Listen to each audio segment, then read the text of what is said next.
రాష్ట్రంలో ఒక fake party ఉంది. ఆ పార్టీకి సవాలు విసురుతున్నా మీ అందరి తరపున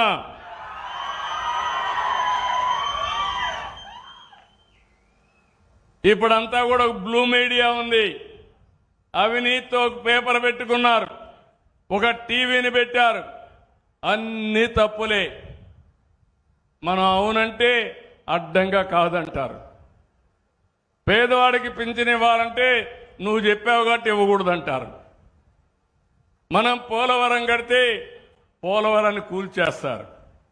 మనం అమరావతి ప్రజా రాజధాని అమరావతి ఉండాలని మనం ఆకాంక్షిస్తే ఈ అమరావతి ఎడారిని చేస్తామని ఎడారి చేస్తారు.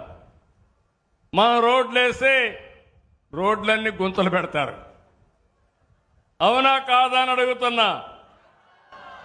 అలాంటి పార్టీకి నేను ఇచ్చే సవాల్ ఏంటంటే, మొన్నన్నారు సిద్ధం సిద్ధం అని ఎగిరిపడ్డారు. సూటిగా అడుగుతున్నా, అసెంబ్లీకి సిద్ధమా? 11 మంది ఉన్నారు.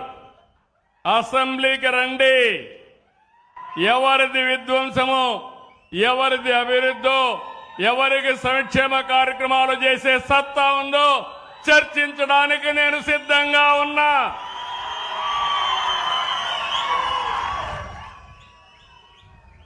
సూపర్ 6 మీద అవాకులు చవాకులు వాళ్తున్నారు. నేను అడుగుతున్నా, అసెంబ్లీకి రండి. ఎవరికి ఏ నిమిషంలో ఎక్కడిచ్చామో సమాధానం చెప్పే ధైర్యం సత్తా ఈ ప్రభుత్వానికి ఉందని చెప్పి కూడా నేను మీకు తెలియజేస్తున్నా. సాగునీటి ప్రాజెక్టుల వరకు కడాన ప్రాజెక్టులు కడితే గ్రీస్ వేయలేని పెద్ద మనుషులు ఇక్కడే అన్నమయ్య డ్యామ్ కొట్టుకోబోతే ఏమైంది తమ్ముళ్ళు అని మిమ్మల్ని అడుగుతున్నా. మళ్ళీ దాన్ని బాగు చేసే బాధ్యత ఎక్కడ కడితే బాగుంటుందో అక్కడే కట్టించే బాధ్యత ఈ ప్రభుత్వానిది. రాష్ట్రంలో పెట్టుబడులు కడాన నిన్న జరిగిన పులివెందల ఎన్నిక కూడా ఒంటిమిట్ట ఎన్నిక ఇక్కడ జరిగిన ఎన్నికను గురించి మాట్లాడడానికే సిద్ధం. అంతేకాదు బాబాయ్ గొడ్డలు వేటు కూడా చర్చించడానికి మనం సిద్ధంగా ఉన్నాం. ఇంకో పక్క ఒక దళిత లీడర్ని డ్రైవర్ని డోర్ డెలివరీ చేసేదాన్ని కూడా మాట్లాడడానికి సిద్ధంగా ఉన్నాం. మీరందరూ గుర్తుపెట్టుకోవాలి, కోడి కత్తి డ్రామా, గులకరాయి డ్రామా మర్చిపోయారా తమ్ముళ్ళు? మీరు ఏమమ్మా ఆడబిడ్డలు మర్చిపోయారా మీరు అంటున్నా? నేను డ్రామా వేయలా.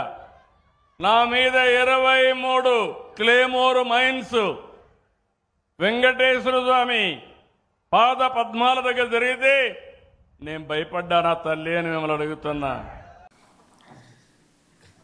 మీరే చెప్పండి.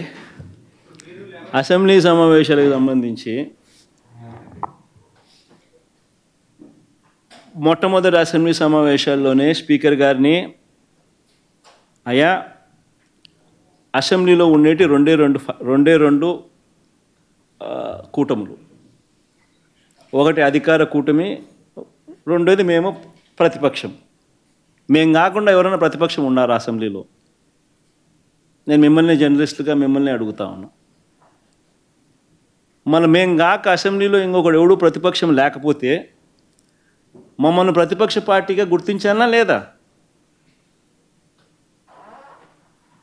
మేము తప్ప ఇంకెవడం లేవాడు ప్రతిపక్ష పార్టీ కింద, మిగతాదంతా అధికార పార్టీయే.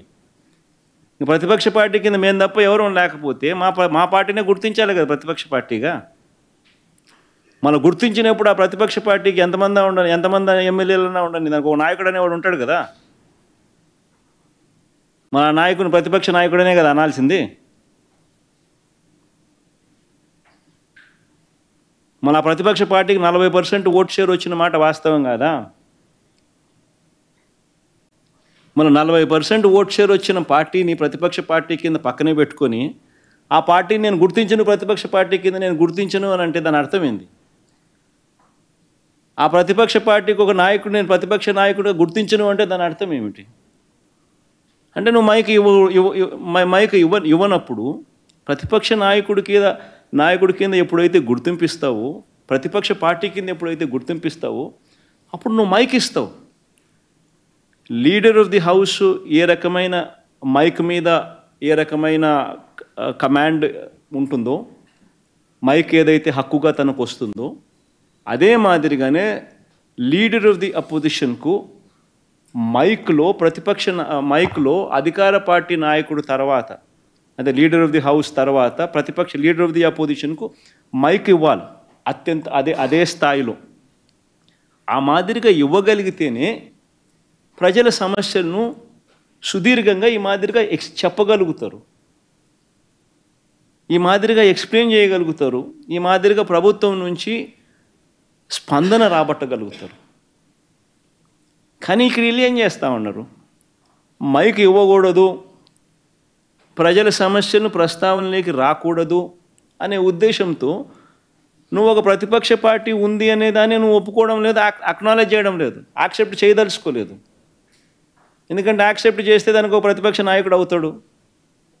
ఆ ప్రతిపక్ష నాయకుడు అయినప్పుడు ఆ ప్రతిపక్ష నాయకుడు మైక్ ఇవ్వాలా, మైక్ టైం ఆ మైక్ ఇచ్చినప్పుడు నిన్ను ఎండగడతాడు, నిన్ను ప్రశ్నిస్తాడు, సమయం ఇవ్వాల్సి వస్తుంది. కాబట్టి నువ్వేం చేస్తా ఉండవు? ప్రతిపక్ష పార్టీ కింద అక్నాలెడ్జ్మెంటే చేయడం లేదు, ఒకటి ఉందని, దానికి ఒక ప్రతిపక్ష నాయకుడు ఒకడు ఉంటాడని అంతకన్నా అక్నాలెడ్జ్మెంట్ చేయడం లేదు. దానివల్ల ఏమవుతుంది? మైక్ అనేది నీకు ఇయ్యరు. 175 మందిలో నీకు కూడా ఒక సభ్యుడి కింద నీకు మైక్ 2 నిమిషాలు ఇస్తాం, ఆ 2 నిమిషాల్లోనే నువ్వు చెప్పాల్సింది నువ్వు చెప్పు అనే మైండ్ సెట్ అనే యాటిట్యూడ్ ఉన్నప్పుడు నువ్వు అసెంబ్లీకి పోయి లాభమైంది.